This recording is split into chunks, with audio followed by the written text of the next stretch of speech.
As of recent, there has been an overflow of great products released by companies big and small. This includes devices such as Apple's recent iPhone 10 release and even Samsung's more recent Galaxy S9 smartphone.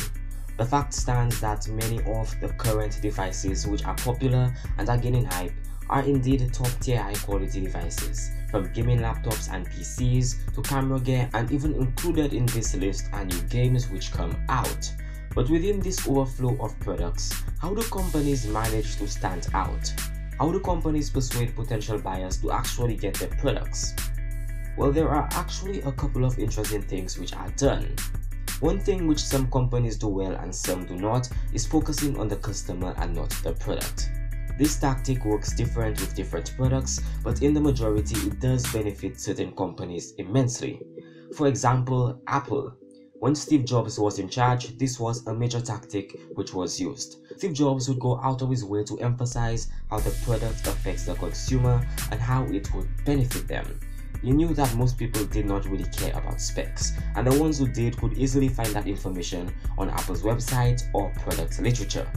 He pushed the idea of benefits to consumers and focused less on the device itself.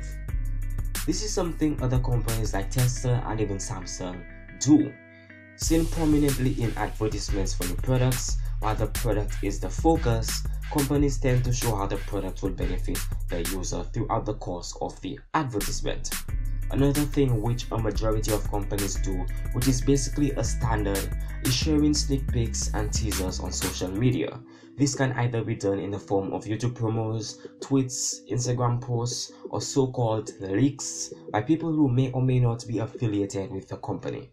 This tactic builds up hype in the community which a specific product is targeted towards, and as people become more and more interested in a product, the more likely they are to buy the product when it is finally released. Many companies have mastered the execution of this tactic, and in this case, Apple once again is in an interesting position. This is because while Apple does not release that many ads promoting their products or even tweet anything out, and let's face it, I don't even know why Apple still has a company Twitter, but even though Apple does not do that much promo and hyping up of their products before launch, the company still does well based solely on its reputation. And that brings me to my next point. A good reputation is a good weapon. Now stick with me. While advertising tactics used are indeed an important factor before launching any product, one key factor which influences what customers buy is the reputation of the company or its products. If it is a well-established fact that company A produces better quality products than company B, there is a higher chance that consumers will get company A's new device rather than company B. And I'm not saying that a new company without a huge reputation as a top-tier producer will not have their very first product being a success, but I am inferring that many companies sell well due in part to the reputation which they have built up and the trust which they have gained for their customers. And now finally, my last point. One of the most common things which many companies do to create hype around new products is host events for the release of those products. This tactic specifically leaves software companies at a disadvantage, but those companies which make physical products such as smartphones or laptops take advantage of this as much as they can.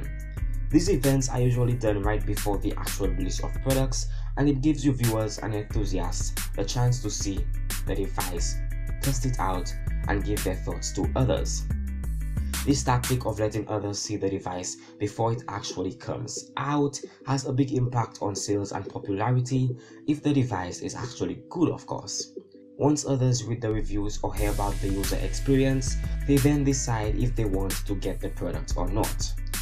Now these are all the points I will be speaking about in this video, but that does not mean that there are not other things which companies do to build up hype around new releases. But these are just a few points that I really wanted to speak about. If you enjoyed this video, learned anything new or want more, feel free to click the subscribe button and hit the bell icon to be notified whenever a new video is released. Also leave a like and comment your thoughts below. If you're up to it, check out previous videos using the links provided on screen or in the description below. If you're feeling generous and want to help this channel out in producing better content, consider supporting this channel on Patreon, which helps out a lot. The link is in the description.